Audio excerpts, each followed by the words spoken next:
நம்ம வந்து நினைக்கிறோம் நம்ம வந்து பொருள் அவங்க கேட்டதெல்லாம் வாங்கி கொடுத்துட்டா அவங்க மகிழ்ச்சியாக இருக்கிறாங்கன்னு. அதுதான் இல்லை.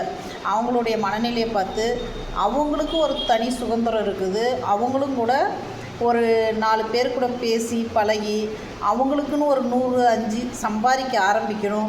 ₹1 கூட அவங்கன்னு சம்பாதிக்கும் போது அதனுடைய தெம்பே வேறு மாதிரி இருக்கும்.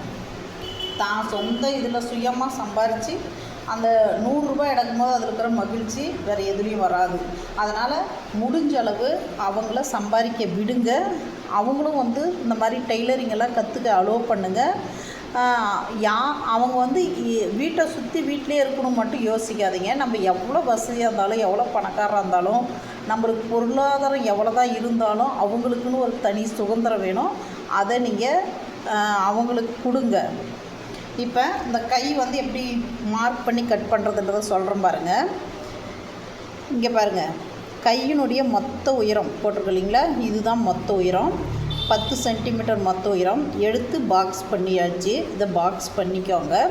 பண்ணிட்ட பிறகு கையினுடைய மொத்த சுற்றளவு இது தாங்க.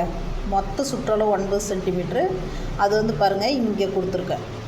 இது மொத்த சுற்றளவு. இப்போ பார்த்தீங்கன்னா மொத்த உயரமும் மொத்த சுற்றளவும் எடுத்து நம்ம பாக்ஸ் பண்ணிட்ட பிறகு நம்ம கையினுடைய கீழே அளவு வந்து பார்த்திங்கன்னா இந்த 10லேருந்து 3 மைனஸ் பண்ணுங்கள். நீங்கள் இதுக்கு மேலே எவ்வளோ வந்தாலும் சரி, 10 இல்லை 12 15 நீங்கள் 3 4 இது மாதிரியெல்லாம் வைக்கணும்னு வச்சுக்கோங்களேன். அப்போ எக்ஸ்ட்ரா வரும். அப்போ 14 16 வருதுன்னா அதுலேயும் கூட நீங்கள் 3 மைனஸ் பண்ணால் போதும். இப்போ இங்கே 10 இருக்கா, அந்த இடத்துல 15 இருக்குதுன்னா நீங்கள் 3 மைனஸ் பண்ணி 12 வைக்கலாம். இப்போ நம்ம இங்கே 10 இருக்குது. எதுக்குன்னா இது ஒரு ரவுண்ட் ஃபிகராக போட்டதுனால போட்டிருக்கேன். இப்போ 10 இருக்குது.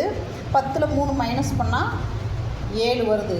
அந்த 7 அளவை வந்து இங்கே வைக்கணும். இப்போ இங்கிருந்து இங்கே மைனஸ் பண்ண 3, மேலேருந்து 3 மைனஸ் பண்ணிவிட்டு நம்ம கீழே இதை எடுத்தோங்கன்னா நம்மளுக்கு இந்த அளவு வரும்.